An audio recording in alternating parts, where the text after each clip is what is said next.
Alright guys, long time no see. This time I want to talk to you about religious and spiritual views in Japan.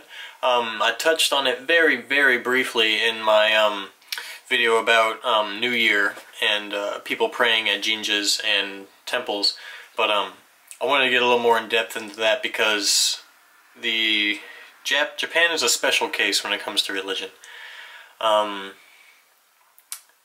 Despite the fact that there are jinjas, Shinto places of worship, and temples, Buddhist places of worship, everywhere in Japan, and there are sects of Buddhists who actively practice Buddhism in Japan, the vast majority of Japanese people do not adhere to any religion at all. If you ask almost anyone here, they will not tell you that they belong to any religion. And for the most part, everyone keeps their mouth shut about what their spiritual views are. So, when you look up information about religious views in Japan, a lot of times you see that they are listed as atheist. And a lot of Japanese people will call themselves atheist. However, as I've talked to more and more Japanese people, gotten closer to them, gotten able to ask them a little more personal questions and stuff like that, I've come to realize that although Japanese people do not belong to any particular religion, and although they do not think in any particular way, Japanese people, at least in my definition of the word, are spiritual people. And this is what I meant by visiting temples and jinjas. This is what I meant by saying that it's a personal experience. Like, I showed you how to wash your hands and light the incense, and there's a certain way to pray as well. But other than those things, there's no doctrine that says who you have to pray to, how you pray, what you pray for. There's nothing that tells you anything about that, and you don't have to pray at all if you don't want to. Religion and spirituality and just thoughts about things above human understanding are wholly individualistic in Japan. Now, that being said, I realize it sounds paradoxical that I'm telling you Japanese people aren't religious, yet they have like religious centers everywhere and everyone participates. But this is where the definition of religion differs. Westerners just look at things that happen in Japan and assume that it has the same meaning as it would in a Western context, and it simply doesn't. Because, like I said, you can walk up to a Japanese person, ask them what they believe in, they will tell you they believe in nothing, no God, to your face, and then turn right around and go pray at a temple. And this is actually kind of funny. Most Japanese people definitely don't believe in Jesus or anything, but I went to a Christmas like town that they set up. It was supposed to like look like a German Christmas town in Umeda in Osaka, and they had like a manger scene, and sure enough, people had thrown like coins at the manger scene to like wish for things and to pray, despite like knowing nothing or close to nothing about Christianity and not believing in Jesus. They still do things like that. And to religious people that might sound kind of hypocritical actually, but like I said, it's a difference in the definition of what religion is.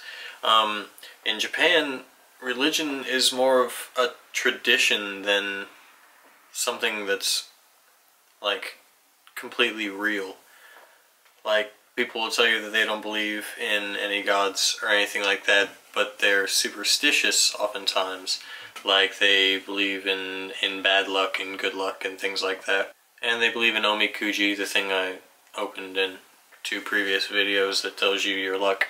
There's also a thing called an omamori, which is like a protectorate. It's like a little charm that you just keep with you, and it protects you from whatever type of omamori it is. There's a health omamori, there's a do good in school omamori, do well in school omamori, and so on and so on. And plenty of Japanese people participate in these seemingly supernatural practices, yet tell you that they believe in nothing. And I consulted my girlfriend about it just to like make sure I'm not mistaking or anything. And they have really like contemporary views on spirituality. For example, a lot of people don't actually believe that if they hold an omamori, they're going to be protected from whatever they're trying to be protected from.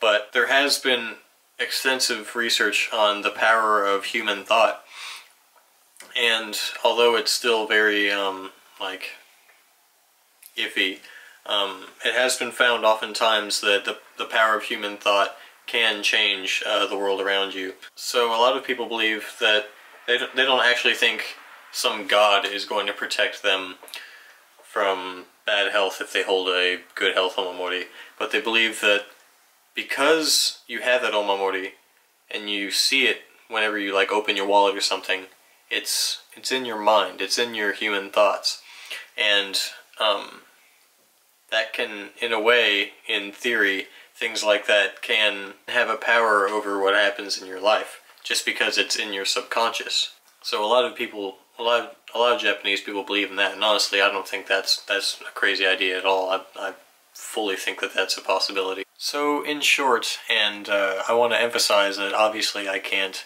talk for every Japanese person about what their religious views are, but in short, most Japanese people are not religious, but I would say that they are spiritual and they are reverent.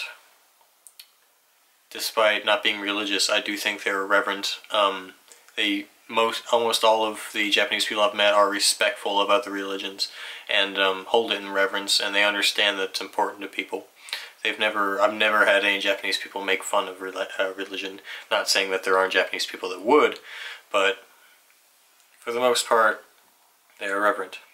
And even that story I told you about where they threw coins at the manger scene, I would say that is an example of reverence, even though from a Western context it seems kind of disrespectful to like chuck coins at baby Jesus, but to the Japanese mind that is how they honor the gods. So hopefully now that you've heard this breakdown, you are a little more informed about religious life in Japan.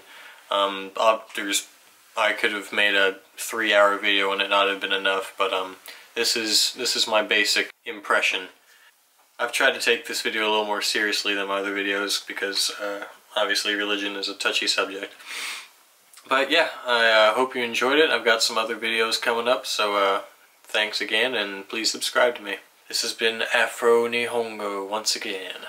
Oh yeah, there are also some religious groups in Japan that I don't want to call them cults, but they are kind of cults. They're very radically viewed practices, and they have like maybe a couple hundred followers, and they're based off of Shinto, Buddhist, and other beliefs, and then kind of changed. And most of the cults usually have like a prophet with them too. So yeah, there's that.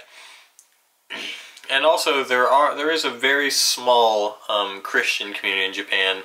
Unlike South Korea, Christianity is huge in South Korea. But one time I was in Kobe and I was approached by Jehovah's Witnesses, and they were Japanese.